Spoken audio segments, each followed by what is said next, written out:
આજનો વિષય છે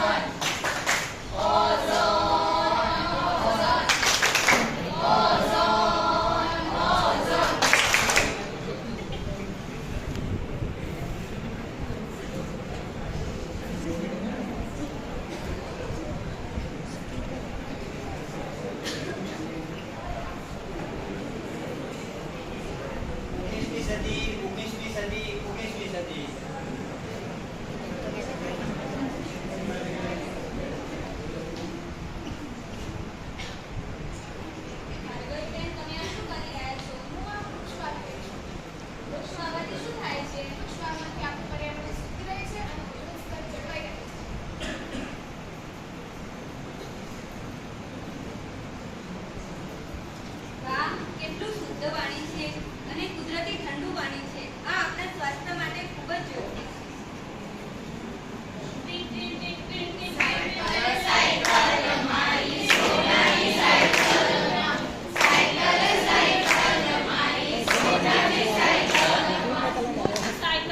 મારો ફાયદો છે કે હું હવાનું પ્રદૂષણ ફેલાવતી નથી. હું એક સ્થળથી બીજા સ્થળે જઈ શકું.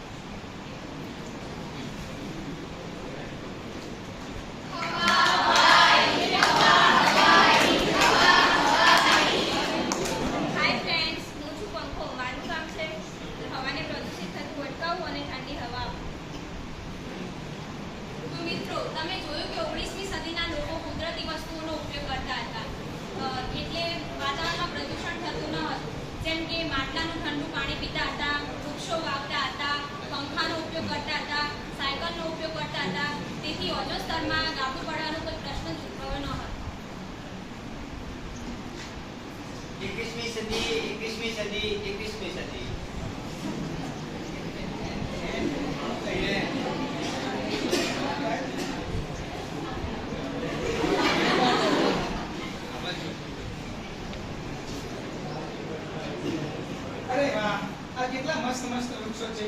હા ભાઈ, આ વૃક્ષોને તો આપણે વળતર તરીકે કે ફર્નિચર બનાવવા ઉપયોગ કરી શકીએ છીએ. રાશિની જુઓ છો, કાપી નાખો વૃક્ષોને. તો કાપી નાખો.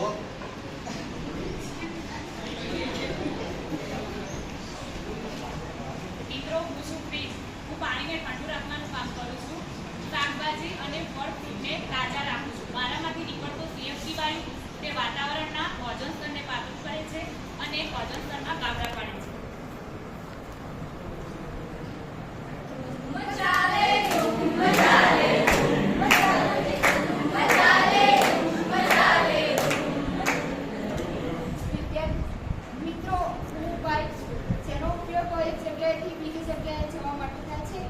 મારા કારણે હવા અને વાયુનું પ્રદૂષણ થાય છે. અરે આજે તો કેટલી ગરમી છે. અરે હા, મને પણ બહુ જ ગરમી લાગે છે. તો પંખો ચાલુ કર ને. અરે પંખો શું, એસી ચાલુ છે. કેટલી ઠંડક થઈ. હા, બહુ ઠંડક થઈ ગઈ. ચાલ આપણે અહીંયા બેસીએ.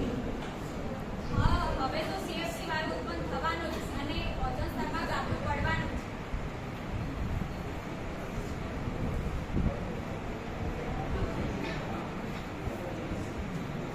આજે તો કામ કરી કરીને હું ખૂબ કંટાળી ગયો છું. લાઈને થોડીક વાર માટે ટીવી જોઈ લઉં. नमस्कार, मैं हूँ 4 बजे की पकाओ न्यूज रिपोर्टर.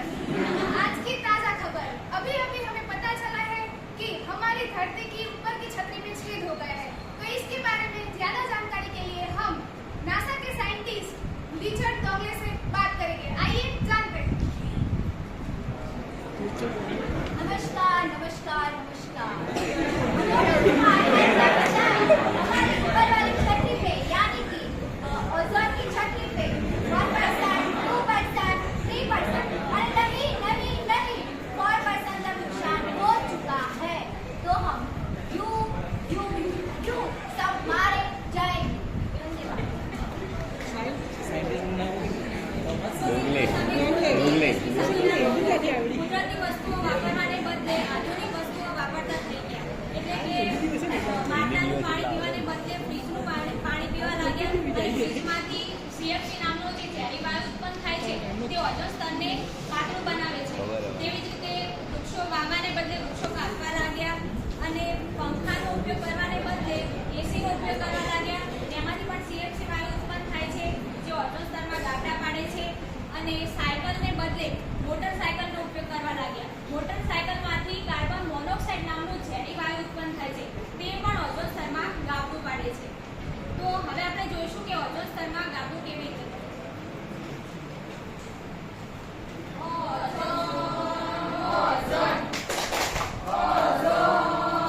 21મી સદી.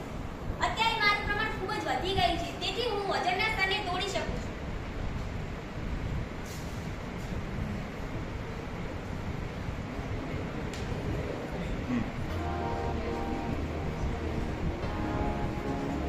તો મિત્રો તમે જોયું કે 19મી સદીમાં કુદરતી વસ્તુઓનો ઉપયોગ થતો હતો, તેથી વજન સ્તરમાં કોઈ ગાબડું પડ્યું ન હતું, તેથી અલ્ટ્રા